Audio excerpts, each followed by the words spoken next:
Teman-teman sadar nggak di era digital ini, kalau ada isu yang viral atau yang mencuat di media sosial, baik itu segi politik, agama, sosial budaya, yang muncul bukan informasi, tapi yang kita lihat di komen adalah perdebatan, pro dan kontra, saling serang, saling merasa dirinya paling benar, golongan yang lain salah. Tapi pernah nggak kita tanyakan, apakah kita termasuk orang yang kritis, atau kita termasuk golongan orang yang belum dewasa? Jadi teman-teman, hari ini saya tidak akan mengajak teman-teman untuk menjadi salah satu kubu.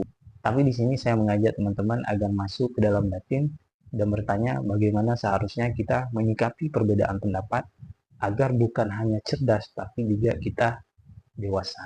Ada satu hal yang kita lupakan teman-teman. Perbedaan itu bukan tanda kerusakan, tapi itulah tanda adanya kehidupan. Masalahnya bukan orang berbeda pendapat itu biasa, masalahnya adalah kita itu kadang-kadang belum siap menerima perbedaan. Dan kita tidak diajari untuk mendengar, tapi kita diajari untuk menang. Kita tidak dilatih untuk memahami, tapi hanya menyalahkan saja.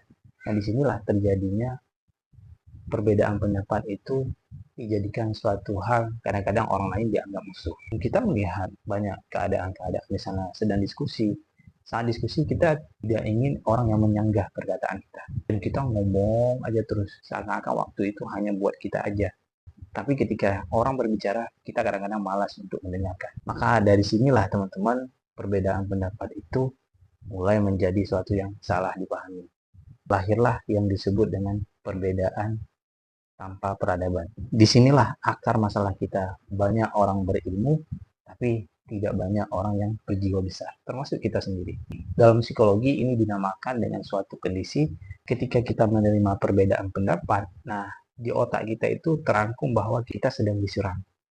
Oleh karena itu kita juga bereaksi dengan tanpa berpikir panjang, langsung melawan. Dan sangat jarang kita temukan itu orang yang mengatakan, oh saya belum tahu, boleh saya pikirkan, dengan nada-nada seperti itu. Atau dengan ungkapan, masuk di akal juga apa yang Anda sampaikan. Boleh saya pertimbangkan. Atau kata-kata yang positif lainnya. Karena mohon maaf, kadang-kadang di budaya kita itu sering terjadi perbedaan pendapat, kita tidak berpikir. Kita berpikir gimana cara nih untuk mengalahkan si yang berbeda pendapat, agar akhirnya dia sama pendapat dengan kita. Padahal teman-teman, kalau kita lihat filsuf-filsuf besar seperti Socrates, Imam Al-Ghazali, dan yang lain-lain, beliau semua itu tidak pernah takut salah. Ya kan? Karena mereka yakin dengan salah itulah pintu mereka untuk menuju terang. Namun bagi kebanyakan orang termasuk kita nih, yang manusia biasa, kita lebih condong pada pendapat diri sendiri dan merasa benar atas pendapat kita, dan kita mau mempertahankan meskipun nanti ada argumen yang menyatakan pendapat kita salah. Kita paling anti dengan mengakui bahwa kita ini belum tahu.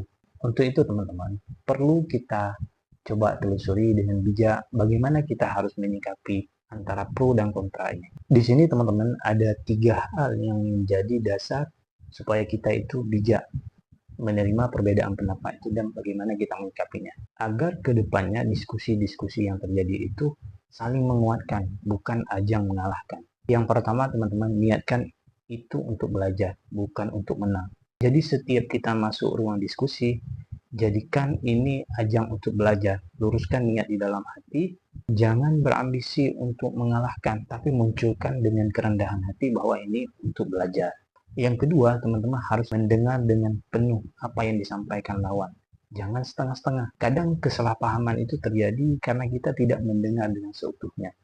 Kita hanya mendengar setengah-setengah saja dari pendapat-pendapat orang yang berbeda dengan kita. Lucunya kita dalam diskusi menunggu kapan giliran kita akan bicara. Maka dari itu teman-teman, mulailah sekarang latih untuk diri kita sendiri supaya mendengar secara utuh, bukan untuk membalas, tapi untuk memahami. Karena teman-teman, mendengar itu bukan berarti kita lemah, tapi disinilah untuk menyatakan diri kita itu kuat dalam menilai sesuatu. Karena kita tidak tergesa-gesa. Nah, yang terakhir teman-teman, di sini kadang-kadang kita salah paham. Bedakan teman-teman ya, antara orangnya dengan pendapatnya. Sangat penting teman-teman kita untuk membedakan mana pendapatnya dan mana pribadinya. Jangan kita campur aduk. Karena kadang-kadang orang itu marah terhadap sesuatu bukan karena kita menyanggah pendapatnya, tapi kita telah mengusik pribadinya. Untuk itu teman-teman, jangan menilai pribadi orang lain. Kita harus fokus pada argumen apa yang disampaikan. Dan itulah cara kita untuk bisa menilai secara keilmuan yang adil dan beradab. Nah, karena kalau kita udah menyinggung pribadi seseorang, tentunya itu di luar konteks dalam diskusi. Jadi pada akhirnya, teman-teman semua, secara kesimpulan bisa kita pahami bahwa di dunia ini tidak mungkin satu suara. Tapi masalah besarnya bukan di situ, teman-teman. Yang menjadi masalahnya, apakah dengan berbeda pendapat antara satu dengan yang lain, kita masih saling menghargai? Memang menjadi benar itu penting, tapi menjadi jernih itu jauh lebih penting. Karena pada kenyataannya, tidak semua yang benar itu bisa disampaikan dengan cara yang menenangkan. Dan tentunya tidak semua yang menenangkan itu kita bisa berkompromi masalah-masalah yang prinsip. Untuk itu, mari kita sama-sama belajar menjadi manusia yang lembut dalam ucapan, kokoh dalam nilai, dan lapang dalam menerima sudut pandang. Karena di dunia ini tidak kurang dengan orang-orang yang pintar, tapi kita kekurangan orang-orang yang bijak. Jika teman-teman merasa video ini bermanfaat, nanti tulis di komentar ya. Dan jangan lupa di subscribe, di like, dan di share.